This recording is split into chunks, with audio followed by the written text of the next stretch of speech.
सुबह की पहली किरणें हरे भरे जंगलों के पीछे से धीरे धीरे निकल रही थीं। पक्षियों की मधुर चहचहाहट पूरे वातावरण को जीवंत बना रही थी। पहाड़ियों से घिरे छोटे से गांव रामपुरा में मिट्टी की एक छोटी सी झोपड़ी थी।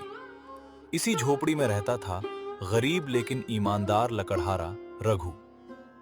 उसके परिवार में उसकी पत्नी गौरी और 8 साल की बेटी गुड़िया थी। घर में गरीबी थी, लेकिन परिवार में प्रेम और अपनापन भरपूर था। हर दिन की तरह आज भी रघु सूरज निकलने से पहले उठ गया। उसने कुल्हाड़ी उठाई, भगवान को प्रणाम किया और जंगल जाने की तैयारी करने लगा। सुनिए जी, कल घर में जो थोड़ा सा आटा बचा था, आज वही आखिरी है। कोशिश कीजिए कि आज लकड़ियां अच्छे दाम में बिक जाएं। चिंता मत करो गौरी, भगवान मेहनत करने वालों को कभी खाली हाथ नहीं लौटाता। पिताजी, आज जल्दी लौट आइएगा। शाम को मैं आपको नई कविता सुनाऊंगी। जरूर बेटी, तुम्हारी कविता सुने बिना मेरा दिन पूरा नहीं होता। रघु कंधे पर रस्सी और हाथ में कुल्हाड़ी लेकर जंगल की ओर चल पड़ा। रास्ते में गांव के लोग अपने अपने काम में लगे हुए थे। कोई खेत जा रहा था, कोई मवेशियों को चरा रहा था। रघु सबको मुस्कुराकर नमस्ते करता हुआ आगे बढ़ता गया। कुछ देर बाद वो घने जंगल में पहुंच गया। वो हमेशा की तरह केवल सूखी और गिरी हुई लकड़ियां ही काटता था। उसका मानना था कि हरे पेड़ों को काटना प्रकृति के साथ अन्याय है। रघु, अगर हरे पेड़ काटोगे तो ज्यादा लकड़ी मिलेगी और ज्यादा पैसा भी। नहीं कालू, ज्यादा पैसे के लिए जंगल को नुकसान पहुंचाना सही नहीं है। प्रकृति हमें जीवन देती है, उसका सम्मान करना हमारा कर्तव्य है।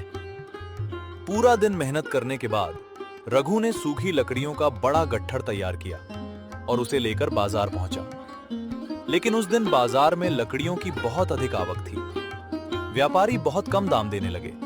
रघु, आज बस इतने ही पैसे मिलेंगे। लेना हो तो लो, वरना वापस ले जाओ। रघु ने मन मसोस कर लकड़ियां बेच दी। उसे उम्मीद से बहुत कम पैसे मिले। वो चुपचाप घर की ओर चल पड़ा। रास्ते भर उसके मन में बस एक ही चिंता थी, इन पैसों से घर का खर्च कैसे चलेगा। घर पहुंचते ही गुड़िया दौड़कर उसके गले लग गई। पिताजी, क्या इस बार मेरी नई किताबें आ जाएंगी? स्कूल की मैडम ने कहा है कि अगले हफ्ते से नई किताबें लानी होंगी। रघु कुछ पल के लिए चुप हो गया। उसने अपनी बेटी की मासूम आंखों की ओर देखा, फिर हल्की सी मुस्कान के साथ बोला, हाँ बेटी, मैं पूरी कोशिश करूंगा। लेकिन अंदर ही अंदर रघु जानता था कि आज मिले पैसों से 2 वक्त का भोजन जुटाना भी मुश्किल था। उस रात पूरे परिवार ने सूखी रोटी और नमक खाकर पेट भरा। फिर भी किसी ने शिकायत नहीं की। रघु आसमान में चमकते तारों को देखते हुए मन ही मन बोला, हे भगवान, मैं मेहनत से कभी पीछे नहीं हटूंगा। बस मेरी बेटी के सपने टूटने मत देना। रघु को क्या पता था कि आने वाला दिन उसकी जिंदगी का रुख हमेशा के लिए बदलने वाला है। अगली सुबह आसमान पर काले बादल छाए हुए थे। रात भर हुई बारिश से जंगल का रास्ता कीचड़ से भर गया था। फिर भी रघु रोज की तरह कुल्हाड़ी और रस्सी लेकर जंगल की ओर निकल पड़ा। उसके मन में सिर्फ एक ही बात थी, आज उसे पहले से ज्यादा मेहनत करनी होगी। घने जंगल में पहुंचकर रघु सूखी लकड़ियां इकट्ठा करने लगा। तभी अचानक उसे किसी की दर्द भरी आवाज सुनाई दी। कोई है, मेरी मदद करो, कोई है। रघु आवाज सुनते ही अपनी लकड़ियां वहीं छोड़कर उस दिशा में दौड़ पड़ा। थोड़ी दूर जाने पर उसने देखा कि एक बूढ़ा व्यक्ति फिसलकर गहरी ढलान के पास गिर गया था। उसके पैर में गंभीर चोट लगी थी और वो उठ भी नहीं पा रहा था। बाबा घबराइए मत, मैं अभी आपको सुरक्षित जगह ले चलता हूँ। बेटा, तुम अपना काम छोड़कर मेरी मदद कर रहे हो? तुम्हारा बहुत नुकसान हो जाएगा। लकड़ियां फिर से काट लूंगा, लेकिन अगर इंसान की जान चली गई तो वो वापस नहीं आएगी। रघु ने बड़ी सावधानी से बूढ़े को अपने कंधे का सहारा दिया और गांव के वैद्य के पास ले आया। वैद्य ने बूढ़े के पैर पर दवा लगाई और पट्टी बांध दी। अगर समय पर इसे यहाँ नहीं लाया जाता तो चोट और गंभीर हो सकती थी। बेटा, तुम्हारा नाम क्या है? मेरा नाम रघु है बाबा। मैं इसी गांव का एक साधारण लकड़हारा हूं। तुमने मेरी जान बचाई है। मैं तुम्हें अच्छा सा इनाम देना चाहता हूँ। बाबा, मैंने आपकी मदद किसी इनाम के लिए नहीं की। अगर कभी मेरे माता पिता ऐसी मुसीबत में होते तो मैं चाहता कि कोई उनकी भी मदद करे। बूढ़े की आंखें नम हो गई। उसने रघु को आशीर्वाद दिया और मुस्कुराते हुए वहां से चला गया।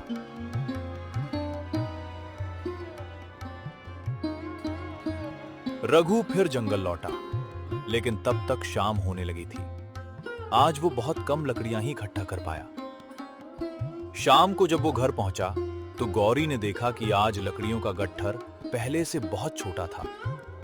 आज इतनी कम लकड़ियां, सब ठीक तो है? हाँ, सब ठीक है। आज भगवान ने मुझे किसी की जान बचाने का मौका दिया था, बस उसी में समय निकल गया।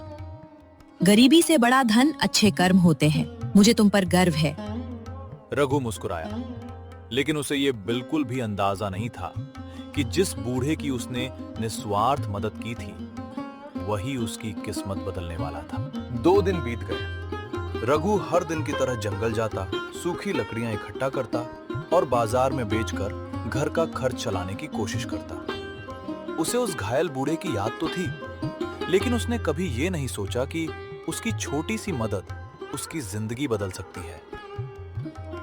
उस सुबह रघु जंगल जाने ही वाला था कि अचानक उसकी झोपड़ी के सामने घोड़ा गाड़ी आकर रुकी। गांव के लोग भी हैरानी से उधर देखने लगे।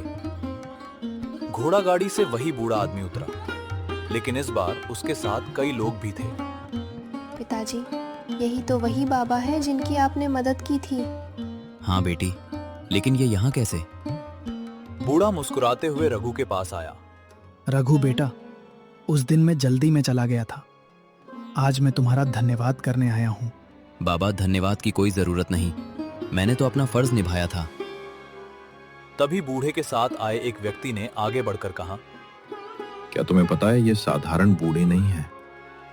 ये पास के शहर के सबसे बड़े लकड़ी व्यापारियों में से एक है। इनका नाम सेठ हरिदास है। गांव वाले ये सुनकर हैरान रह गए।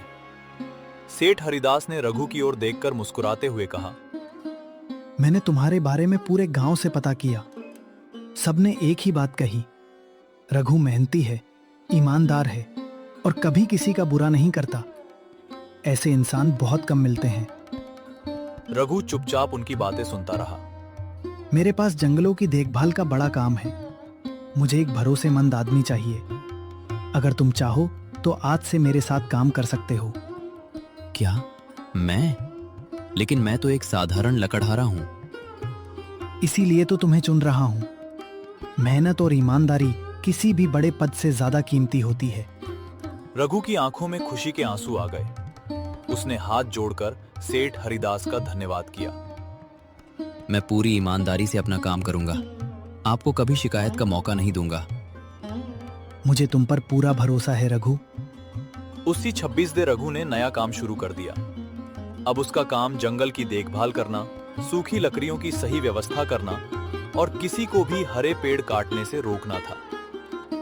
शाम को जब रघु घर लौटा तो उसके चेहरे पर कई दिनों बाद सच्ची मुस्कान थी। आज तो आपके चेहरे की खुशी ही सब कुछ बता रही है।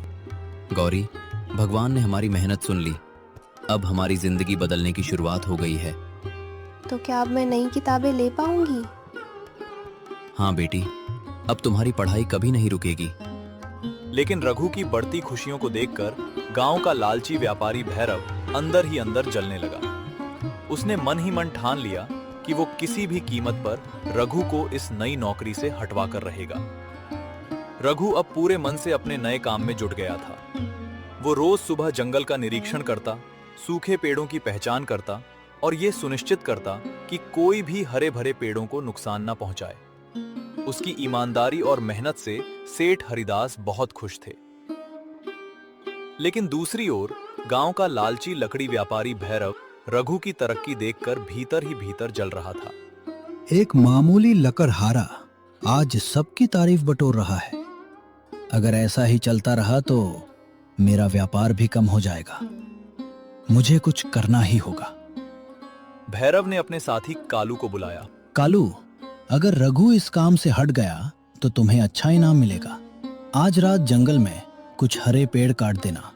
सुबह मैं सेठ हरिदास को बता दूंगा कि ये सब रघु की लापरवाही से हुआ है। जैसा आप कहे मालिक। रात होते ही कालू कुल्हड़ी लेकर जंगल पहुंचा।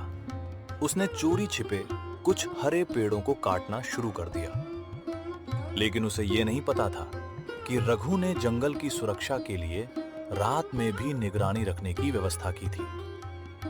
अचानक झाड़ियों के पीछे से रघु बाहर आया। रुको कालू, हरे पेड़ काटना अपराध है। रघु, तुम यहाँ? सच सच बताओ, तुम्हें ये सब करने के लिए किसने भेजा है? डर के मारे कालू के हाथ से कुल्हाड़ी गिर गई। मुझे माफ कर दो। भैरव ने मुझे पैसे का लालच दिया था, उसी के कहने पर मैं यहाँ आया हूँ। अगली सुबह रघु कालू को लेकर सेठ हरिदास के पास पहुंचा। कालू, जो कुछ हुआ है सच सच बताओ। सेठ जी, सारी गलती मेरी और भैरव की है। रघु पूरी ईमानदारी से अपना काम करता है। उसे बदनाम करने के लिए हमने ये साजिश रची थी। सेठ हरिदास का चेहरा गुस्से से लाल हो गया। भैरव, तुम्हारे लालच ने तुम्हारी सच्चाई सबके सामने ला दी। अब से तुम्हें मेरे जंगलों में कोई व्यापार करने की अनुमति नहीं होगी। भैरव अपमानित होकर वहां से चला गया, लेकिन उसके चेहरे से साफ पता चल रहा था कि वो इतनी आसानी से हार मानने वाला नहीं है।